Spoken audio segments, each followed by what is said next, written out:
Hi everyone, I'm Stan Mallon. Welcome to Paranormal Yakker. My guest today is Dan Harary, one of the world's leading advocates for disclosure by governments of what they know about the existence of UFOs, UAPs, and alien beings. He's also, I'm proud to say, a good personal friend and has previously been a guest on the show. I'll be talking with Dan, who is an experiencer himself, about his documentary Inside Hollywood, Aliens, UFOs, and the Quest for Disclosure, the Hollywood Disclosure Alliance, audio edition of his UFO book, After They Came, and his WOW Signal news service. Dan Harary, welcome to Paranormal Yakker. That's a big wow, Stan. That's a big wow. Thank you, brother. As stated in my introduction, you are an experiencer and, in fact, have witnessed a number of UFOs, the first one being when you were just 14 years old. What, Dan, can you tell me about that sighting? That sighting led to my book After They Came. So that is a good place to start. And technically, Stan, when I told you I was 14, I was 2 months, I was 3 months shy of 14. So I've revised the story. The story really, I was 13 because I've been telling this story for 2 years around the world. And there were two things I was telling wrong. One is that I was 14, I was 13. And then I'll tell the other part about my father in a minute. So I'm 13, March 1970, suburban New Jersey, my hometown near Asbury Park, made famous by the boss, Bruce Springsteen. My dad picked me up from school one afternoon to drive me home about 3 o'clock in the afternoon. And as we're driving, I'm sure we were talking about rock and roll, Stan, because I had just gotten my drum set for my bar mitzvah, and I was in a little rock band with my friends. And in those days, I was going to see all the big rock bands in Asbury Park at the convention center. So my life on that day, my life revolved around my drums and rock and roll. So we're in the car, we're driving. It's a sunny day. I look through the sky, through the windshield, a big, huge silver V craft, like letter V, like Victor craft, just appeared above my father's car, a few hundred feet above my father's car. And I realized, looking through the windshield, that it had started to follow us, maybe 300 feet in the sky, but just following us. It was silent. It had no smoke, no propellers, no lights, nothing like that. So I saw it before my father did. And I said, Dad, stop the car. There's a UFO. Dad, stop the car. You got to stop the car. I'm like yelling at my father. We stopped the car. We got out. We walked in front of the car. And I think, Stan, I'm pretty sure, I think I said, Dad, look, it's Star Trek. Dad, it's Star Trek. Because Star Trek was a TV show. That was a new TV show at the time, right? It was a new show. Dad, look, it's Star Trek. My father, Dan, looked at it, bored to tears, couldn't care less, no interest of any kind.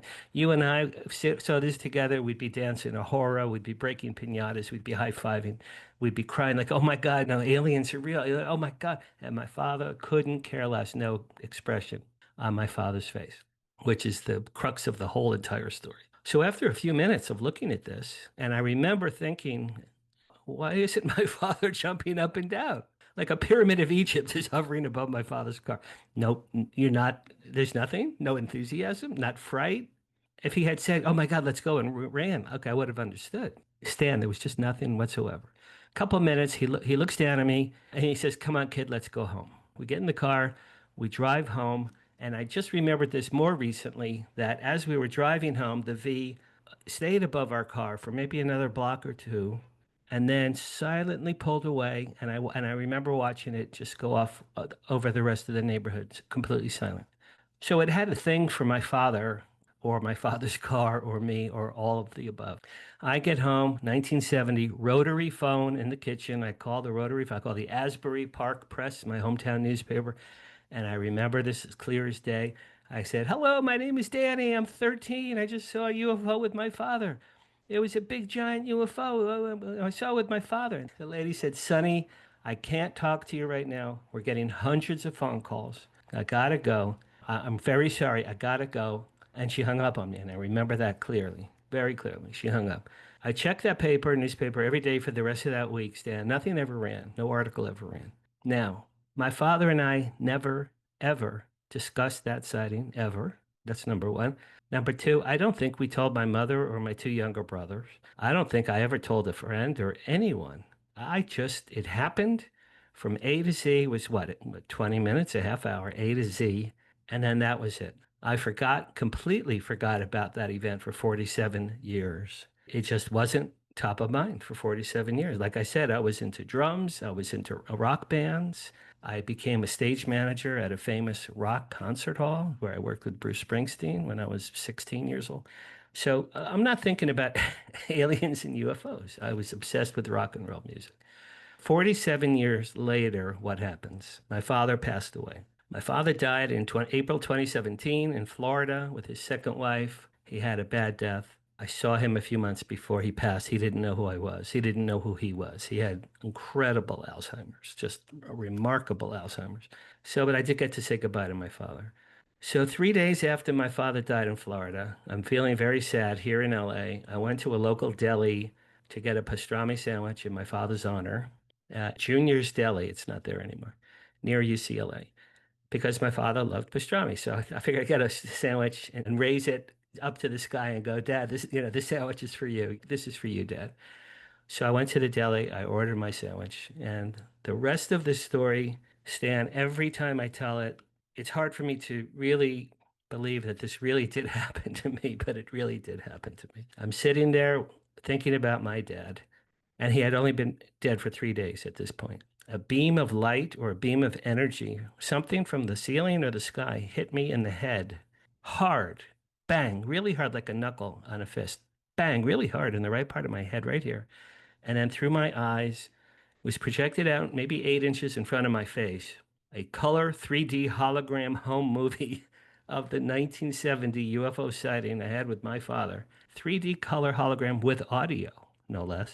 It was in a perfect rectangle. It looked like a little high def TV suspended in the air at the deli, right? I'm waiting for a sandwich. So now it's playing and it's playing. Now, I'm not, people have said it was a memory, it was a recall. I said, no, I'm in the movie. This little home movie that was playing, it was my father's car, me jumping up and down, my dad, and then this big V above my father's car. All of that was in the composition that I was watching. It was as though God had taken this film, like, Cecil B. DeMille, like from a few feet away from the car, like this. It was a recording. I've since come to learn a little bit about the Akashic records, and I think, I'm pretty sure, but because it was a recording of something that really happened. I think that was an Akashic record. So it played. Now this time, I'm going, Dad, it's Star Trek, Dad, Dad. And this time, my dad looked down at me and he winked at me, and then he said, "Come on, kid, let's go home." So now this little movie pixelates. It just disappears into the ether. My heart's beating fast. My hands are shaking. And I'm thinking, oh my God, I remember that. I remember that. And then just seconds later, in my right ear, I heard, get a pen, get a pen, get a pen, get a pen. You need a pen, you need a pen. I asked the waiter for a pen, put it in my hand. I did automatic writing, which I've never done before or since. There was a paper placemat on the table at the deli. My hand wrote 3 sentences. My hand wrote, write a book about benevolent aliens. Lead character's father knew about UFOs. And then I wrote capital ATC, all capitals, ATC. Then my hand stopped moving. I have this paper in my hand, and I wish I could find it. I think I have this paper, but I can't seem to find it. And I'm shaking, and I'm like, what? Write a book about benevolent aliens? Well, I guess I have to write a book. Lead character's father knew about UFO. Stan, my father had just died. My father had just died 3 days before. Lead character's father knew about UFO. That blew my mind. And then ATC, I looked, and after a few minutes, I came up with my book, After They Came. So I finally get my deli sandwich. I inhaled it. I drove home as fast as I could.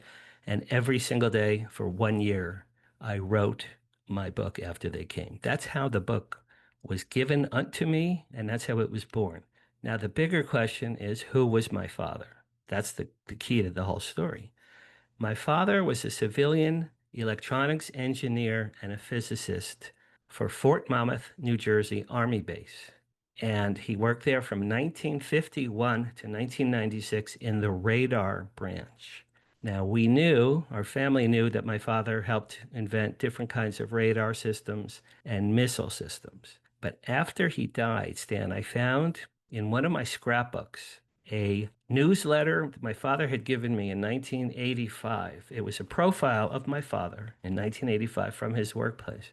And in this, it essentially says my father helped to develop and test and conceive the most modern era of drones, military drones. My father worked on military, the state-of-the-art military drones. Okay, well, none of us knew that. My mother didn't know, my brothers, we didn't know that. So I have proof that my father worked on drones, number one. Number two, after he died, I called my mother and I said, Mom, did Dad ever talk about UFOs? And she said, now here's the part I had been messing up for years, Stan. I've been saying in the early 50s. It's in the early 60s. My mother just told me that the other day. In the early 60s, they took my father deep into the vaults at Fort Monmouth Army Base, showed him something very highly top secret. My mother said he came home from work that day. My father was very pale and shaking and very nervous. And my mother said, honey, what's wrong? And my father said, I saw something today in the vault at the base, and I could never tell you or anyone about it as long as I live. My mother said he walked down the hall, and my mother said, your father was never the same after that day, which is saying something. Your father was never the same after that day. Think about that. So that's a big clue. Okay, Richard Dolan has a book called UFOs and the National Security State. And in the back, there are two UFO sightings on radar, one in 1951, one in 1952, that happened above Fort Monmouth, New Jersey Army Base. Now, my father started there in 51. So even if he didn't see them outdoors with his own eyes, my father worked in the radar branch. They were captured both times. They were captured on radar. My father had to have heard about this, had to have known that these events happened. He had to have known.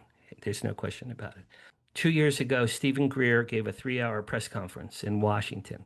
Part of that, he showed a graphic of 150 U.S. military bases that he has proof of through his Whistleblower network that worked on recovered extraterrestrial technology.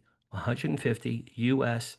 military bases. So he put this up during his presentation in Washington. Now I'm watching it on TV, Stan. So I freeze framed this graph on a big TV. We all have big TVs. So I freeze framed this graph. I got up and I went 1, 2 with my finger all the way down. And number 51 on this chart was Fort Monmouth, New Jersey, where my father worked. So according to Stephen Greer's people, they were involved with extraterrestrial reverse engineering. Now here's the newest clue. I just got this the other day. I was at Contact in the Desert 2 weeks ago. A woman there named Rebecca Hardcastle told me about this book, McCarthy, Monmouth, and the Deep State. This is about Joe McCarthy. Everyone knows Joe McCarthy. He accused everyone in Congress of being a communist in the 50s. But in the early 50s, he had another hearing with the U.S. Army because he believed communists were infiltrating where? Ready for this? Fort Monmouth, New Jersey, the radar branch. Julius Rosenberg stole secrets from the building my father worked in for 45 years in the 40s before my father got there. So here's the best part of this book. In this book, it comes out that Fort Monmouth radar branch, where my father worked, it was called Camp Evans, was involved. Ready? And drum roll, please. Drum roll, please. They were involved with Project Blue Book. Where my father worked was involved with Project Blue Book. So now let's put all the clues together. When my father and I saw that UFO and I'm jumping up and down and he looked at it, bored. Why? He knew what it was. He probably had seen it 300 times. He used to go to White Sands Missile Testing Range all the time. So I'm thinking either that was a military U.S. craft built with reverse engineering, or it was an extraterrestrial craft that my father seemed to be aware of and know what it was. But when you put all those clues together, my father knew what that remarkable UFO was. And then the coda is when I went to get my deli sandwich and I got that little home movie download in my brain, I think in my heart, it was my father from heaven saying, Danny, remember that UFO that we saw 47 years ago? I couldn't tell you what that was then, but I'm dead now. I'm on the other side. I have no more NDAs with the U.S. government and the military. I worked on that craft, or I knew what it was, or that was part of my research. I know it, Stan. I know it in my heart. So that's the birth of this book, After They Came. Contact in the Desert is the world's largest UFO and UAP conference. The documentary Inside Hollywood, Aliens, UFOs, and the Quest for Disclosure, which you executive produced, had its premiere there. Featured in it is a literal who's who in the UFO UAP community. Can you name drop some of them? Sure, that's a great question. Sure. Thank you. I'll give you a little background before we get to that. 2 years ago, Stephen Bassett and I, as you know, co-created the Hollywood Disclosure Alliance. You're a member. So we created this 2 years ago, and it's a networking group. Half of our members are UAP, ET researchers, experiencers, and disclosure advocates like Stephen Bassett and Danny Sheehan. And then the other half are Hollywood writers, producers, directors, performers like Shirley MacLaine, Dee Wallace, Thomas Jane, and many documentary filmmakers. And they're two disparate groups historically that Stephen and I have brought together through live events, through events like Contact in the Desert. We had a few gatherings there. And we have a live chat room where people interact. So we're 2 years old. We have about 210 members around the world, and it's HollywoodDisclosureAlliance.org. If any of your viewers would like to join, go there, and there's a join button that tells you how to join. That's the history of HDA. In February this year, Stephen Bassett and I had a table at the Conscious Life Expo in Los Angeles. In fact, I had your flyers out at the table there, and I had them at Contact too. They're all gone. They were all taken. In February, I was there with a friend of mine named Jeremy Norrie, Norrie.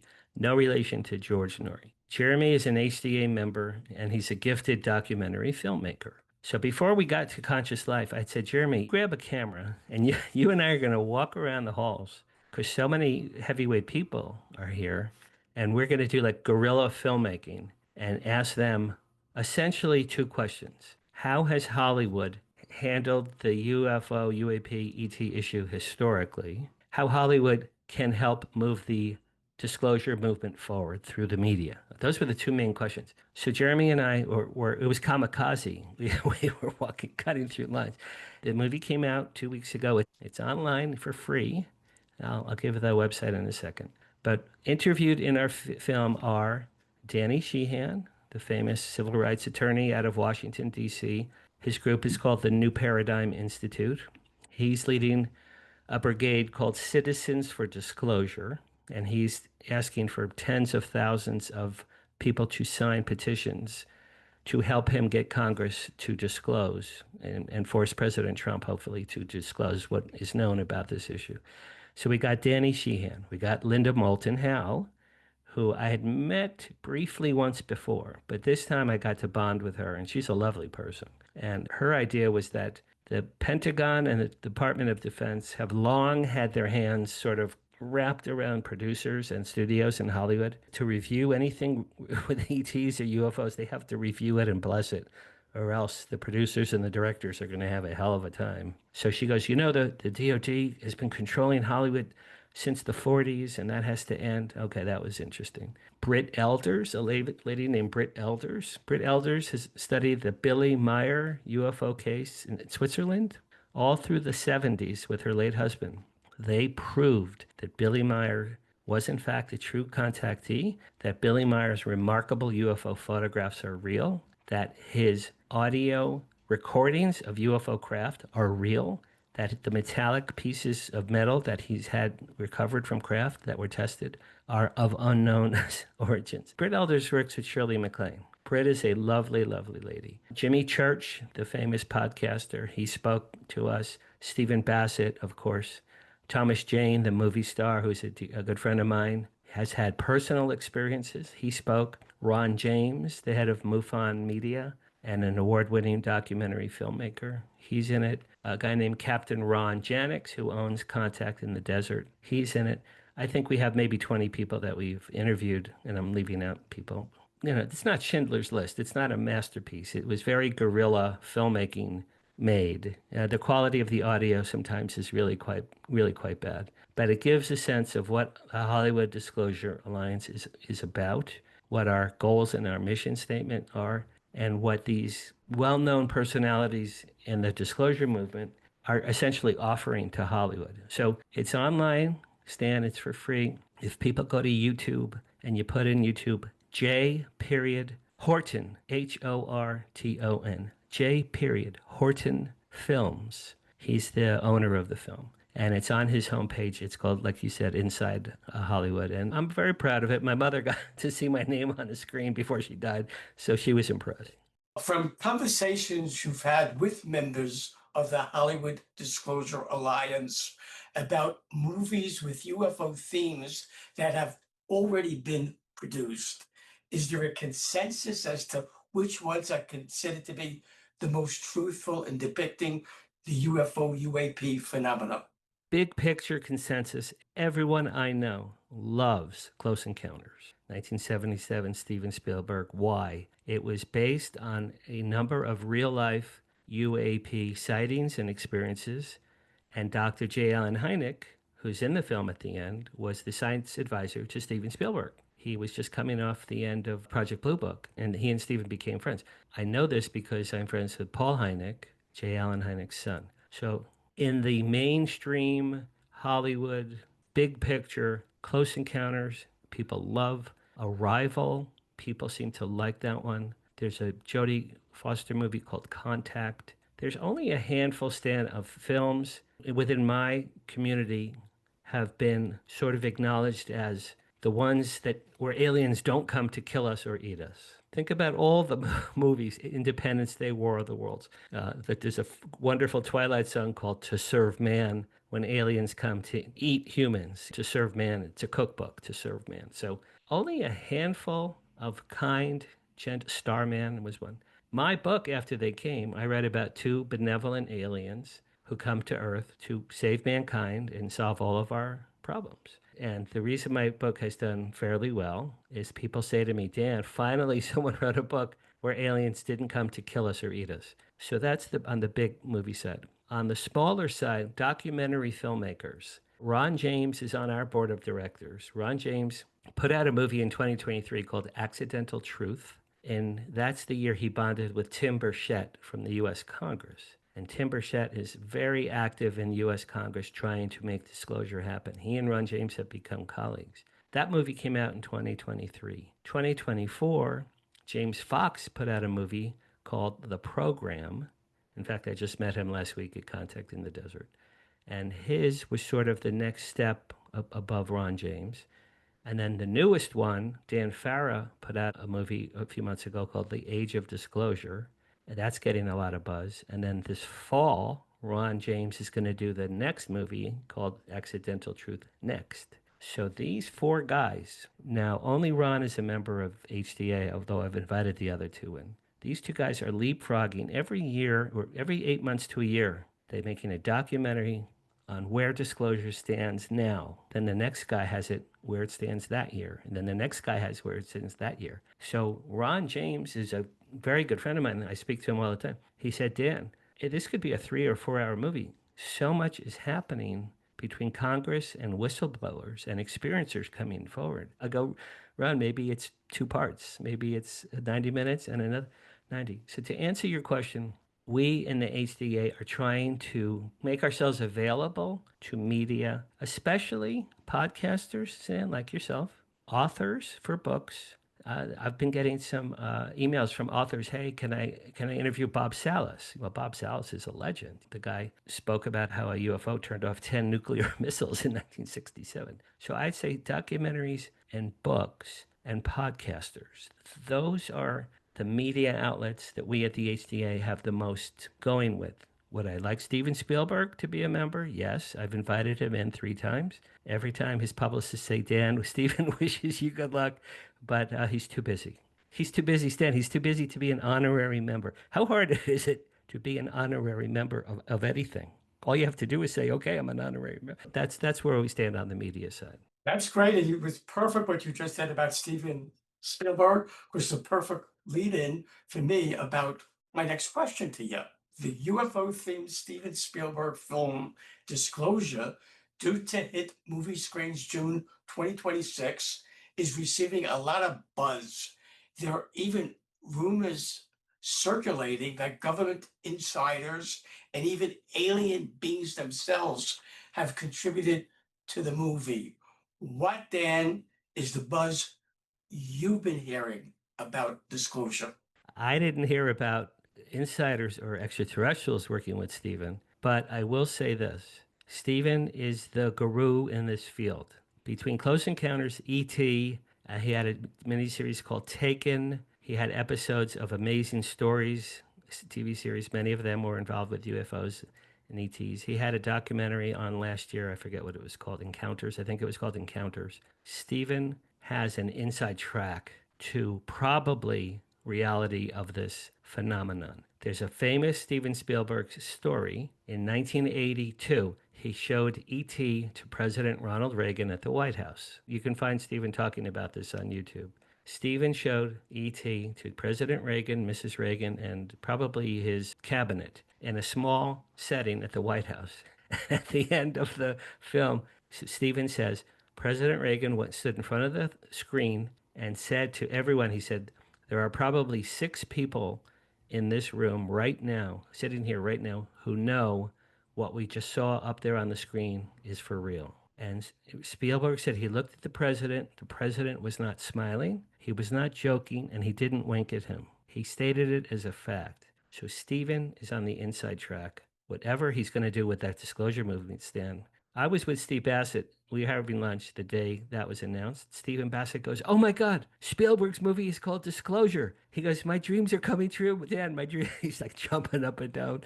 So Stephen is probably be the first person in line to see that movie. The coda to this story is there's another movie coming out next year called The Dish, and it's from Jerry Bruckheimer, a very, very successful Hollywood producer. He did the Top Gun movies. He did the Beverly Hills Cop movies. He did some of the biggest blockbusters, Armageddon, some of the biggest movies in history. His movie, The Dish, has as its science advisor, drumroll please, David Grush. I saw that somewhere and I'm like, what? And I've been telling people, and that's not common knowledge. People are like, what? Wow. So you have Spielberg who probably has real aliens giving him advice.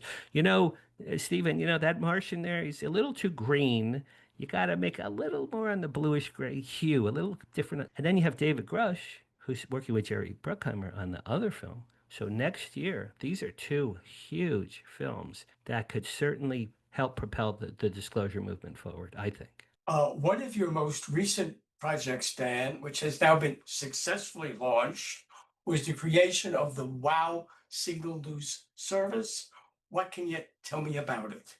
Thank you very much for mentioning that. So again, I hooked up with Steve Bassett 2 years ago. I call myself deeply, deeply immersed now for 2 years, every single day for 2 years in the disclosure movement. And when I met Stephen 2 years ago, one of the first things, Stan, I said to him was, Stephen, is there a news website or a news resource where people like you and Paul Hynek and Richard Dolan and Nick Pope and Ron Janix and Ron James and Whitley Strieber, is there a place where you guys go to read the latest news from the global world of ufology? Why did I ask that? I've been a Hollywood publicist for 41 years. So it's like, I'm thinking there needs to be a media outlet for this incredibly interesting information.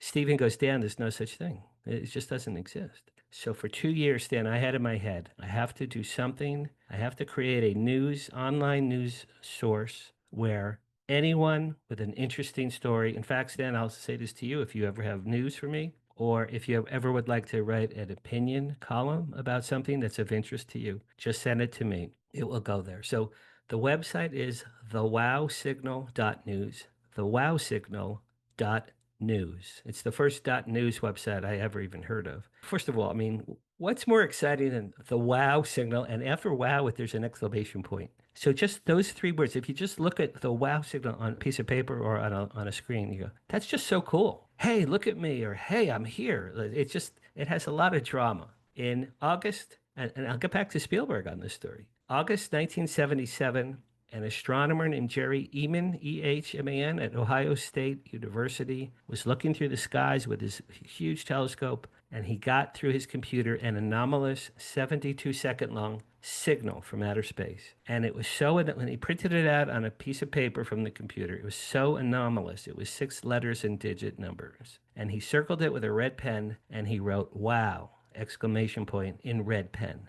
That was the real wow signal. And there are people to debate it to this day. They think some people think it was space junk and space noise. Some people think it was a call from an extraterrestrial civilization. Now, here's what's interesting, Stan. A few days after I launched the Wow Signal news service in March this year, I got an email from a gentleman in Greece named Eric. He has a group called the Contact Project. He wrote me, he goes, Dan, I loved your Wow Signal news website. He goes, did you know the Wow Signal was a musical melody? And I said, what? He goes, I'm a musician. I translated it into music. So he sent me the music, and it's this beautiful little tune. It's on the wowsignal.news website. If you go there, click About Us, there's a whole chunk in there about this. It's a tune. Here's where we get to Spielberg. That was August 77. The Wow Signal in real life happened August 77. December 77, 5 months later, Close Encounters, the movie came out. And we all know, da da da da da, right? What is that? It's a musical melody. It's a musical melody by which we are trying to interact with extraterrestrials. The real wow signal happened in real life 5 months earlier. So, did Spielberg know that the real wow signal was a musical melody? Stan, think about that. Because if he knew that, he was way, way on the inside track for that one. When it comes to the big reveal, the day when governments will finally admit to their citizens that UFOs, UAPs, and alien beings do exist and show evidence that proves it, the time frame for that happening is a big unknown. Yes, in recent years, we've been exposed to many smoking guns, but sadly, no bullet yet. The physical evidence is what people want to see, and that's understandable.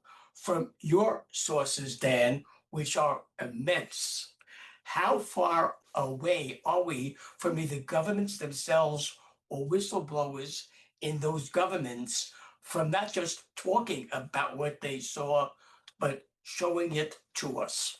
That's the $64 million question. My partner, Steve Bassett, thinks it's going to be tomorrow. I and some of my closest colleagues in this field, Stan, do not think any government, not President Trump, not Putin, not the Pope, not the King of England, not Netanyahu, we don't think any world leader is going to disclose ever. There's no gain for a world leader to disclose. There's no gain. There's only sorrow for them. Why? Then everyone in the world, let's say President Trump said tomorrow there's aliens, they've been here for 80 years. The questions and the lawsuits and the accusations and the infighting and the people probably committing suicide and people who are highly religious jumping out of windows. A global world leader, in my opinion, has no gain. Steve Bassett, every time I talk to him, Dan, you know, Trump's going to announce in July. I go, that's great, Stephen. He wants it so bad. He's been fighting for disclosure since 1996.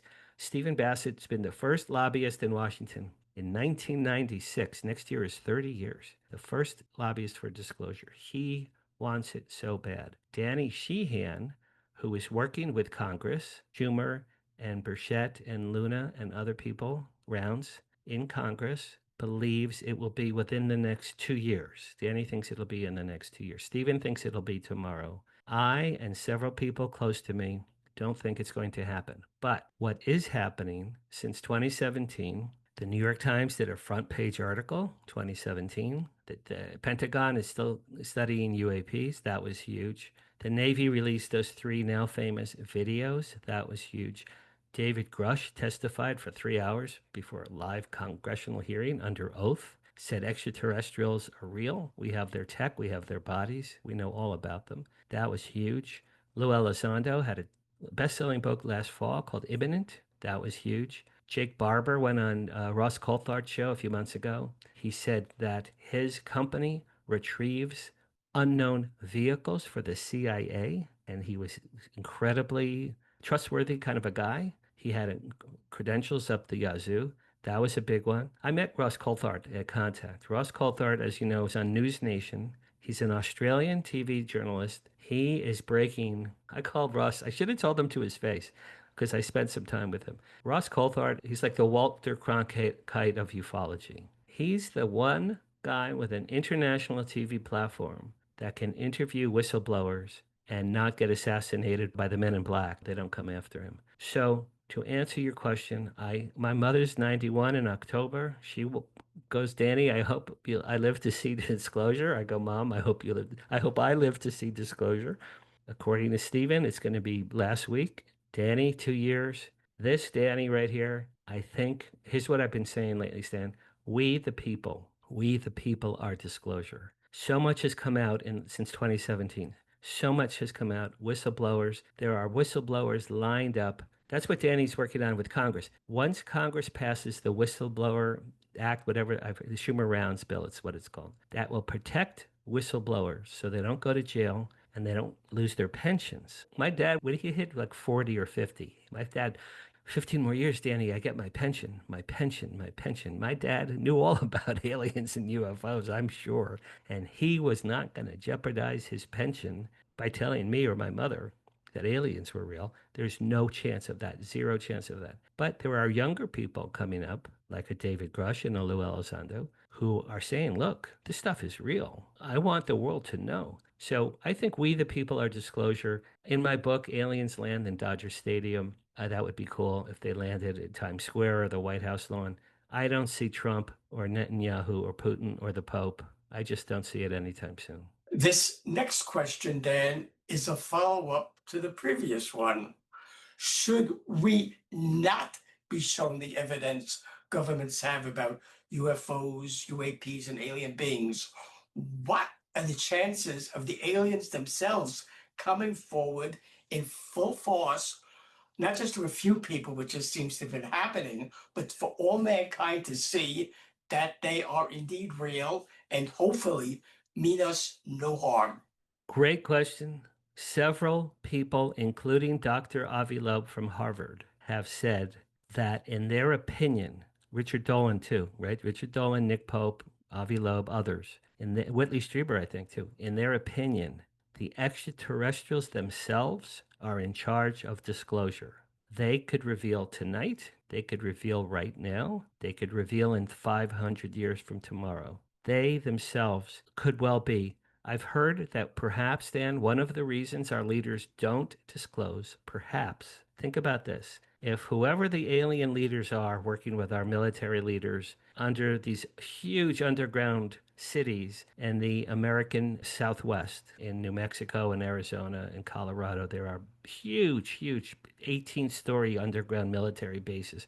I have firsthand knowledge of this, that whoever is working with it, if they've said, Mr. President, we can't disclose. Why? Quargnarg from Wixlang told us that they're not ready. And if we disclose them, they're going to be pissed. Well, we don't want aliens to be pissed at us. So if the aliens themselves don't want to be disclosed, Dan, wouldn't that explain why disclosure has not happened? And the answer is yes. So several people at Contact said they're in charge of disclosure. It's really up to them. For me, grassroots guy in Hollywood, for me, we the people. The more people people like you with a platform and myself and people with a platform, gently, it's hard. If you don't believe in aliens or UFOs, if you don't believe, most of my friends think I'm crazy. They don't believe. My brothers, they think I'm nuts. You can't really convince them. I've had 4 UFO sightings. I've seen remarkable things with my own eyes. But gently, the more people, like one interesting thing for me from HCA, I get experiencers that write me, Stan, all the time. I was 6 years old. I was in a forest with my mother, and this orange orb came, and we had 6 hours of missing time. And I'm like, wow, what a great story. There's millions of these great. We need to collate these stories and present them so they could be a TV show or a book or a documentary. That's how I'm going about it. So I think we, the people, are going to be. I'm hoping that we're Disclosure. Should viewers of Paranormal Yakker want to see your documentary, Inside Hollywood, Aliens, UFOs, and the Quest for Disclosure, buy After They Came, which is now an audiobook, or any of the other books you've authored, learn about the Hollywood Disclosure Alliance and your wow exclamation point signal news service, how, Dan, can they do that? The wowsignal.news is a news website. You can go there. You can read the latest news from ufology, guest columns from VIP guest columnists. Every Monday, we update the news on the homepage, but every Thursday, we send out a newsletter to 700,000 people around the world. So the wowsignal.news, go there and just make it a habit once a week to check in. You'll see really great news. I've been very fortunate. MUFON blessed us, so I get a lot of really wonderful news that I post up there. That's number one. Hollywood Disclosure Alliance.org, as we discussed, nonprofit group. Go to HollywoodDisclosureAlliance.org. There's a join button. There's a donate button. We're a nonprofit. Read about us and our mission and what we're trying to do. If you'd like to be a member, click the join button. You'll see the steps to go through. I've written and had published in the last 3 years 5 books. After They Came is my special child, and now it's on audiobook as well. All my books are on Amazon. Dan Harary, Harary. I have 5 books on Amazon. Also, you could go to danhararyauthor.com and read about me and my background and write to me there. To see the documentary, J like Jack, J. Horton, like Horton Hears a Who, Dr. Seuss, J. Horton, Horton, films on YouTube. It's free to watch. Inside Hollywood, aliens, UFOs, and the quest for disclosure. The more views, Stan, that we get there, we're trying to sell it to Netflix or Hulu or one of those. So the more clicks and views that we can show, the better. But it's free now to watch. Dan Harary, I thank you for being my guest on Paranormal Yakker. As always, it's been great yakking with you. I love yakking with you, my brother.